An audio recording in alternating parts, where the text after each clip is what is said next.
안녕하세요. 동서과 융합적 사고 4주차 수업입니다. 오늘은 액트 3 일상적인 거시기와 특별한 머시기 말장난이죠.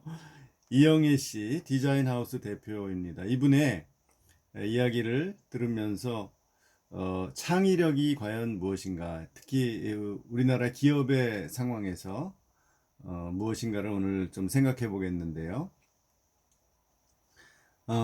이제 6교시는 우리 동영상을 3개를 좀 보면서 생각을 하고요.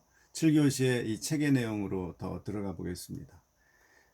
먼저 이영애 씨란 분이 어떤 생각을 하고 있는지, 어떤 일을 하는지 동영상 짧은 거 2개 보고요. 그리고 나서 세 번째로는 오늘날 젊은 그 스타트업의 모습, 우리 한국에서 지금 이루어지고 있는 거죠. 서울 로보틱스 이한빈 대표 또는 캡틴의 이야기를 통해서 이제 새로운 국제화된 그 기업 문화가 무엇인지 한번 오늘 생각을 해보겠습니다. 그럼 시작해 보겠습니다. 디자인 하우스가 30년 기념으로 뮤지엄을 짓습니다. 그럼 사람들이 깜짝 놀라요. 그래요. 디자인 하우스가 뮤지엄을 짓는다.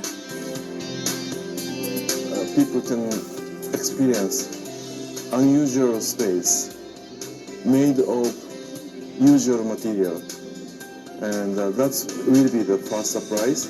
일본 건축가 같아요. 시대를 관통하는 신개념 뮤지엄. 가장 낯익은 것으로 가장 낯설은 새로운 공간을 만들다. 뉴욕과 LA에서 성공을 거둔 화려한 전적은 잊어라. 우리 정서로 새롭게 태어나지 않으면 안 된다. 페이퍼 튜브가 된 공간 하나, 컨테이너 박스가 벽이 돼서 만든 공간 하나.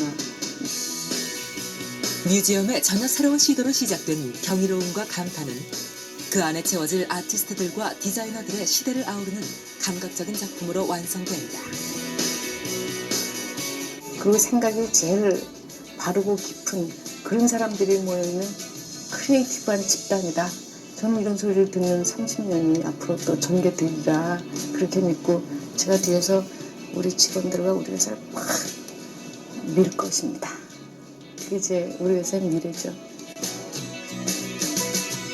페이퍼테이너 뮤지엄은 서울에 이어 전국 대도시와 중국 등 해외로 이동, 전시를 계속한다. 비록 그 형태는 사라지겠지만 페이퍼테이너 뮤지엄이 선사한 기분 좋은 문화 충격은 종이로 만든 대중의 가슴에 오래도록 남을 것이다. 예.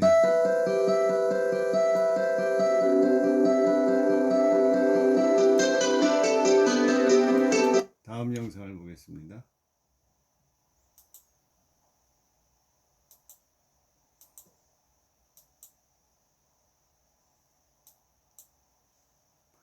자, 이영애 씨가 우리 책에 나온 내용을 강연한 것을 잠깐 보겠습니다. 대한민국 월간지의 총수라고 불리는 분입니다. 출판, TV, 서울 리빙 디자인 페어, 서울 디자인 축제, 또 2013년 광주 디자인 비엔날레 총감독까지 정말 왕성한 활동을 보이고 있는 분입니다. 디자인 하우스의 이영애 대표님 모시고 아름다운 기업에 대해서 이야기 나눠보도록 하겠습니다. 큰 박수로 맞아주시죠.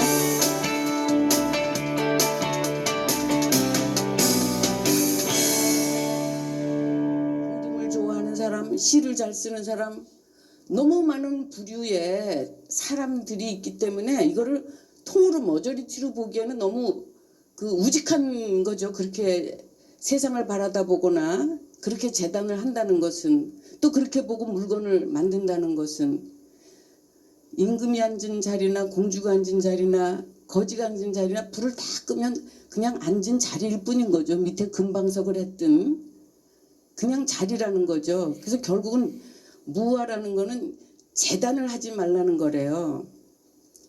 이건 이렇다라고 재단을 하지 말라는 거. 저 사람은 미남이다 혹은 저건 빨갛다라고 재단하지 않을 때 내 생각이 올라오는 거잖아요. 그때 가장 창의적으로 된다 그래요. 그래서 명상의 이제 그 위대한 점을 또 그걸 얘기를 하던데, 얼마 전에 타일랜드 남자를 영국에서 만났어요.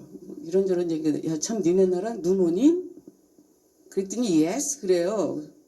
눈 오나? 그랬더니 그게 아니고 꿈속에서, 금방 걔가 꿈속에서 그래요. 꿈속에서 눈이 오는 거죠. 곧 눈이 안 온다는 거잖아요. 그 친구랑 몇 번 얘기할 때 하여튼 잊어버렸지만 참 크리에이티브한 대답을 제가 들으면서 모범적인 답안을 가지고 산다는 것처럼 무아가 아닌 경우가 없는 거죠. 한마디로. 조금 엉뚱한 거에 우리 즐거움을 느낀다라고 하는 건데요. 집단지성이라는 거, 여러분은 요즘 뭐 너무 유행을 해서 잘 알고 계시겠지만 참 저 혼자 잘하는 것 같은데 남하고 만났을 때 그 앵글을 달리 보는 거, 그것처럼 흥미로운 일이 있을까요? 또 그것처럼 다른 걸 만들어낼 일이 있을까요? 그런 생각이 드는데, 기술하고 인문이다 뭐 꼭 이렇게만 말하지 않아도 어느 분야든 같이 만나면 확실히 남다른 걸 만들어내는데, 저는 심지어 이렇게까지 강조하고 싶어요. 앞으로 새로운 일은 자기 하나 분야에서 나올 일은 거의 없다. 남하고 만남으로써 서로의 엣지를 센터로 만들어내는 일. 그러면 그게 새로운 비즈니스다. 이렇게까지 말하고 싶어요. 그래서 만남은 정말 중요한 것 같고, 법이라는 게 공정심, 분별심, 아까 무와도 분별심을 없애라는 거였었거든요. 선 긋는 건 너는 틀렸고 너는 맞았고 이건 안 되고 이건 되고라는 거였잖아요. 근데 문사철 시서화라는 게 틀린 걸 얘기하는 게 아니고 다르게 표현할 수 있다는데, 이게 대단히 의미 있는 거잖아요.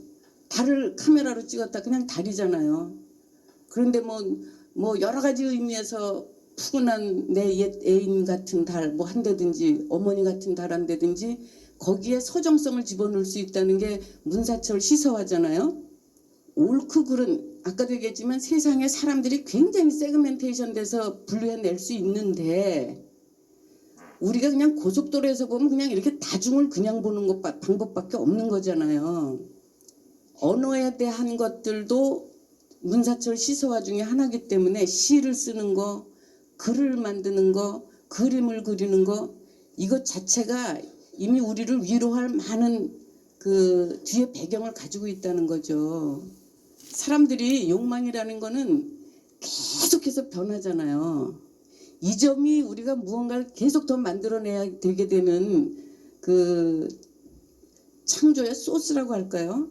하여튼 요 얘기만 해도 더 확실히 길게 얘기할 수 있겠는데, 쉽게 얘기하면 하여튼 막 나는 물이 너무 목말라 하다가도 물만 주고 아니면 물을 달라 하다가도 물을 딱 마시고 나면 그 욕망이 끝나는 순간 이미 다른 생각을 하잖아요. 인간의 이 점이 우리를 지금까지 이끌었고 앞으로도 그럴 것이기 때문에 사람을 연구하는 거, 여기엔 끊임없이 새로운 일들이 벌어질 수 있다는 거를 전제한다는 거죠. 네. 강의는 잘 좀 못하시는 것 같아요.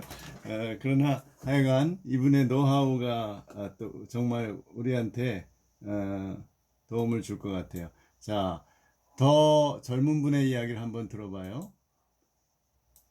여러분에게 어필 더 공감이 갈 겁니다. 자, 새로운 기업 문화가 뭔가? 물론 우리 현실에 이런 회사는 0.1%도 안 될 거예요. 그러나 우리가 지향할 방향이 아닌가 한번 들어봅시다. 교대 곱창거리에 있는 서울 로보틱스의 캡틴 이한빈이라고 합니다. 서울 로보틱스는 자율주행이나 로봇에 쓰이는 라이다 센서에 들어가는 소프트웨어를 개발하는 회사고요. 누적 투자 금액 70억, 고객들은 BMW, 볼보, ABL 등이 있겠습니다. 전 회사의 20%에서 30%는 외국인으로 돼 있어요. 프랑스, 이탈리, 미국, 회식, 잡담 다 영어로 진행하고 있고요. 앞으로 올 3D 라이다 시장을 준비하면서 다양한 개발과 연구를 할 수 있는 엔지니어들의 꿈의 직장입니다. 이런 스타트업이 한국에 있고요. 서울 교대 곱창거리에 있습니다. 라이다는 자율주행이나 로봇의 눈이라고 생각을 하시면 될 것 같아요. 카메라랑 비슷한 센서라고 생각하시면 되는데 사진을 찍으면은 색깔 정보가 아니라 형상 정보가 나오는 센서라고 생각하시면 될 것 같아요. 크기, 위치, 속도 등 자율주행에 필요한 모든 정보를 줄 수 있는 3D 카메라라고 생각을 하시면 될 것 같아요. 지금 현재 살 수 있는 차량들은 레벨 2가 끝이에요. 지금 테슬라가 레벨 2랑 3랑 지금 엮어가면서 하려고 하는데 위험합니다. 사고도 계속 나고 있고요. 오토바이가 왼쪽에 3개가 있잖아요. 네. 근데 전방에 있는 오토바이인데도 불구하고 하지만 라이다가 보편화되고 양산이 되고 거기에 맞는 고성능 라이다 소프트웨어가 준비가 되면은 바로 레벨 4, 레벨 5 사람이 차량을 전적으로 믿고 자율주행을 할 수 있는 시대로 접어들 수 있게 하는 게 라이다와 고성능 라이다 소프트웨어가 될 것입니다. 중학교 6학년을 마치고 미국에 갔어요. 기계공학과를 전공했었고요. 평범한 엔지니어를 꿈꾸는 사람이었습니다. 연봉 한 6천, 7천 받고 집 한 채 있고 개 2마리 키우고 미국에서 10년 살다가 한국에 돌아와서 군대를 갔었고요. 군대 육군 나왔어요. 한국어도 오느라고 배식판 선임들한테 플레이트 어딨냐고 헬멧을 뭐라고 했었지? 하이바 저희 회사 시작은 온라인 스터디 그룹에서 시작이 됐어요. 전역을 하고 나서 취직을 준비하면서 그때 마침 유다시티란 곳에서 자율주행 코딩, AI에 대해서 가르치고 있었는데 거기서 마음이 맞는 사람들을 모아서 제가 스터디 그룹의 캡틴으로서 운영을 하게 됐어요. 같이 공부를 하다가 마침 자율주행 경진대회를 실리콘밸리에서 열었어요. 근데 이 자율주행 경진대회라는 게 라이다, 레이다, 카메라를 써가지고 주변의 환경을 잘 인식을 하는 거예요. 차가 나무라든지 사람을 안 치고 잘 피해갈 수 있도록 스터디 그룹에서 공부하시는 분들을 모아가지고 경진대회 나가보자라고 제안을 했어요. 실리콘밸리 스타트업들이랑 잘 나가는 대학들 다 참가했던 대회라고 알고 있어요. 전 세계 2,000팀 중에 라이다로 1위 했고 전 세계에서 10등 했을 때는 그닥 임팩트는 없었어요. 우리가 라이다 소프트웨어 잘했구나 그 정도? 이게 뭔가 있다, 비즈니스 해볼 만하다 라고 생각이 든 게 주변 자율주행 회사에서 6억 정도 연봉을 제시했을 때 그때를 생각하면은 그 딜을 테이크 했어야 됐나? 왜냐면 제 연봉이 아직은 6억이 한참 안 되거든요. 자율주행 업계에서 연봉을 6억씩 제시할 거면은 자율주행이 아닌 분야 로봇이라든지 보안이라든지 스마트 팩토리라든지 라이다가 접목할 수 있는 분야의 포텐셜은 엄청 클 수 있겠다. 경진대회가 2017년도 6월 달에 끝났고요. 창업은 2017년도 7월 달에 하게 됐습니다. 뭣도 모르게 창업을 하게 돼서 마구잡이로 1년 동안 첫 고객, 첫 투자자를 만나려고 전 세계를 돌아다녔었습니다. 미국에서만 도시가 100개 넘게 돌아다녔었고 유럽에서도 한 80군데 투자 전이라서 부모님한테 몇백만 원 빌려가지고 싸게 돌아다녔습니다. 제가 1년 동안 해외 스타트업 만나면서 배우고 국내 저희 선배 스타트업들한테 배운 점은 뭐냐면요. 기술 스타트업은 무조건 해외 지향적이 돼야 된다는 거를 배웠어요. 이유는 뭐냐면요. 한국 대기업들이 한국 스타트업이랑 협업하는 방법을 잘 몰라요. 좀 기본적인 마인드가 한국 스타트업이 할 수 있어? 그러면은 우리가 자체적으로 만들 수 있겠다. 이런 마인드를 갖고 계신 높으신 분들은 아직은 많아요. 반면에 해외 대기업들은 대부분 내가 못하는 거는 최대한 빨리 라이센싱해서 그 시간을 단축해서 빨리 시장에 치고 나가겠다 라는 마인드를 많이 갖고 계세요. 한국 대기업들은 퍼스트 무버를 하고 싶지 않아 하세요. 패스트 팔로워 지향적이기 때문에 오히려 선두적인 기술을 가지고 있다 한들 먼저 쓰시려고 하시지는 않으세요. 그 방면에서 기술 스타트업은 무조건 해외 지향적이 돼야 되고 그 방면을 이스라엘 회사들한테서 배웠어요. 왜냐하면 이스라엘 회사들은 어차피 내수 시장이 없기 때문에 수출로 먹고 살아야 되기 때문에요. 사실 이스라엘 기술력도 한국보다 뛰어난 기술 스타트업들이 없더라고요. 하지만 이분들은 투자나 엑짓을 하면은 천억 단위, 조 단위로 엑짓을 하고 비즈니스를 하시더라고요. 그분들을 보면서 배운 게 뭐였냐면은 기술은 절반이고 영업이 나머지 절반이다라는 거를 배울 수가 있었어요. 이분들은 조그만 스타트업이라도 창업을 하면은 무조건 지사를 독일이랑 미국에 세우세요. 개발은 이스라엘에서 하시고요. 그거를 비춰봤을 때 서울에서 스타트업을 할 수 있겠다. 이스라엘보다 한국이 기술력과 인력 면에서 뒤처지진 않는다.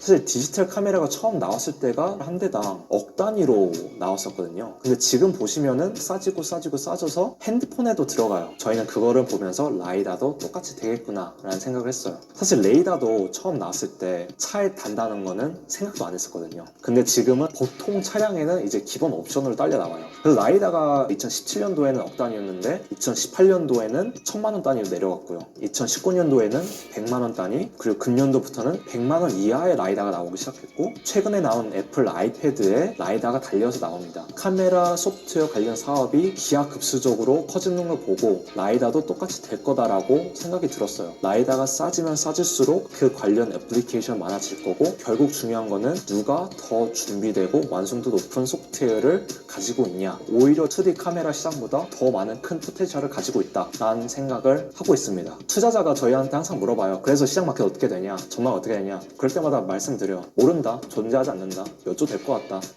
저희가 창업할 때도 그 공동 창업자는 한 번도 얼굴을 뵌 적이 없었어요. 이 스터디 그룹이 온라인으로 진행되는 스터디 그룹이라서 사실 이분들이 어디에 살고 어떻게 생겼는지도 모르는 상태에서 일단은 이 시장이 뭔가 있을 것 같다. 한번 창업을 해보자. 나머지 분들은 이미 월급을 잘 주는 직업을 갖고 계셨어요. 한 분은 수학 박사학위를 가지고 에어버스에서 데이터 사이언티스트로 계셨고요. 한 분은 삼성 엔지니어에 계셨고 한 분은 서울대학교 석사를 나오시고 3D 시스템즈란 전 세계에서 제일 큰 3D 프린터 회사에서 일을 하셨었어요. 라이다는 다뤄본 적이 없지만은 3D 데이터를 평생 다뤄보신 분들만 어떻게 하다 보니 모이게 되었던 것 같아요. 한국 투자자가 한국 기술 자체 그리고 한국 스타트업을 안 믿는 게 초반에 되게 기분이 나빴어요. 너네가 이런 소프트웨어 진짜 만들 수 있냐? 너네가 MIT나 하버드 나왔냐? 너네가 진짜 기술력이 있으면은 실리콘밸리 가서 투자를 받아서 했지 왜 서울에서 했겠냐? 너네 기술력 없이 정부 지원금 타먹으려고 한국에서 창업하는 거 아니냐? 제일 기분 나빴던 그거였던 것 같아요. 한국 투자자들이 한국 기술 회사들을 안 믿어요. 제가 봤을 때는 기술력은 충분히 이스라엘보다 뛰어난데 뭐 삼성이랑 LG랑 현대도 배출한 나라인데 그게 아직도 저의 동기가 되는 것 같아요.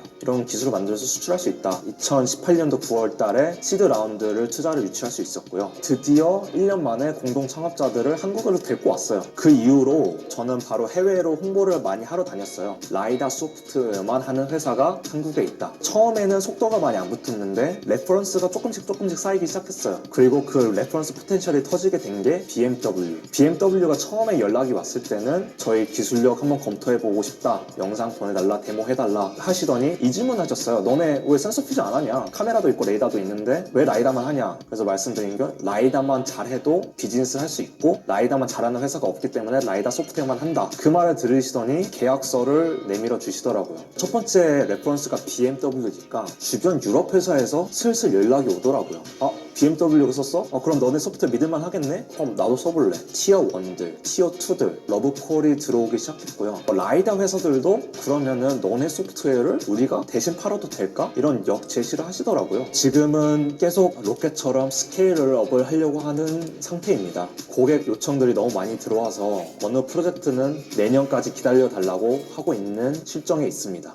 LiDAR is a fool's errand, and anyone relying on LiDAR is doomed. 테슬라는 라이다를 안 쓰기로 유명해요. 그 대신 두 가지 센서를 쓰고 있어요. 카메라를 쓰고 있고요. 레이더를 쓰고 있어요. 테슬라가 6월 초에 사고가 났었는데요. 레이더는 고속으로 움직이는 객체를 인지를 잘하는데 가만히 서 있는 차량, 가만히 서 있는 트럭은 인지를 못해요. 딱하니 있는데도 불구하고 그대로 돌진해서 박아버려요. 저희 업계에서는 Dead Deer Question이라고 해요. 200m 전방에 사슴이 죽어있는데 그걸 인지를 할 수가 있냐. 카메라랑 레이더로는 인지를 못하는데 라이다로서는 인지가 아주 쉽게 가능하거든요. 라이다만 필요하다 이게 아니라 카메라도 필요하고 레이더도 필요하고. 그래서 일론 머스크가 라이다를 차량에는 안 단다고 하는데 투자자들이 질문 많이 하세요. 일론 머스크가 라이다 필요 없다고 하지 않았냐? 이런 말씀 많이 하시는데 가격만 된다면은 바로 쓰실 분이고요. 스페이스 X에서는 열심히 쓰고 계세요. 예전에는 상용화된 라이다 차가 아우디가 한 대밖에 없었는데 내년에는 현대에서도 양산을 시작이 들어가고요. BMW는 2년 뒤에 양산이 들어갑니다. 저희는 일론 머스크가 라이다를 장착할 때 거기에 소프트웨어 올리는 것을 목표로 두고 있습니다. 저희 회사 문화는요, 독특하게 한국에 있는 회사고 대부분은 한국인이지만은 영어만 쓰는 회사예요. 잡담, 회식, 업무 등. 그 이유는 사실 영어에서 오는 수평적 문화가 있어요. 왜냐하면 존댓말이나 반말이 없기 때문에 나이가 어떻게 되든 수평적으로 대화를 할 수가 있다. 그리고 해외에서 오랜 생활과 다양한 문화권 사람들 만났기 때문에 독특하고 다양한 사람들을 좋아해요. 특히 한국에서는 가끔가다 다름을 이상하다라고 생각하시는 분들 많은데 저는 다양한 건 다양한 거다. Diversity is good. 끝. 무조건 저보다 똑똑한 사람만 뽑아요. 제가 제일 코드를 못하고 가방줄이 짧은 사람입니다. 일을 하면은 전적으로 믿어요. 왜냐하면 저보다 잘하시고 믿기 때문에 저는 배의 캡틴으로서 방향키만 잡지만 나머지 회사의 운영이라든지 개발이라든지 회사 사람들이 마음대로 자기가 원하는 대로 할 수 있도록 저는 지원을 해주는 역할을 하고 있습니다. 라이닥의 윈도우가 되는 게 저희의 목표예요. 저희가 기술력으로서는 세계 1위라고 말씀을 드릴 수가 있고요. 시장 점유율은 아직 3위예요. 내년에 시장 점유율 1위도 탈환을 할 준비를 하고 있고요. 이것을 어떻게 장담해드리냐. 시장 점유율 1위 그리고 2위 회사에서 일하시던 실리콘밸리 분들이 저희 회사로 넘어오셨습니다. 사실 안 받으려고 했는데 연봉이 너무 높으셔가지고 그분들이 스스로 연봉을 삭감하면서 너네 회사는 가능성이 있다. 너네 회사는 우리가 일했던 회사보다 더 클 수 있다. 말씀을 주시면서 저희 회사로 넘어와 주셔서 시장 점유율 1위를 확실하게 탈환을 할 수 있을 것 같습니다. 예, 여기까지. 이제 저 좀 보십시오.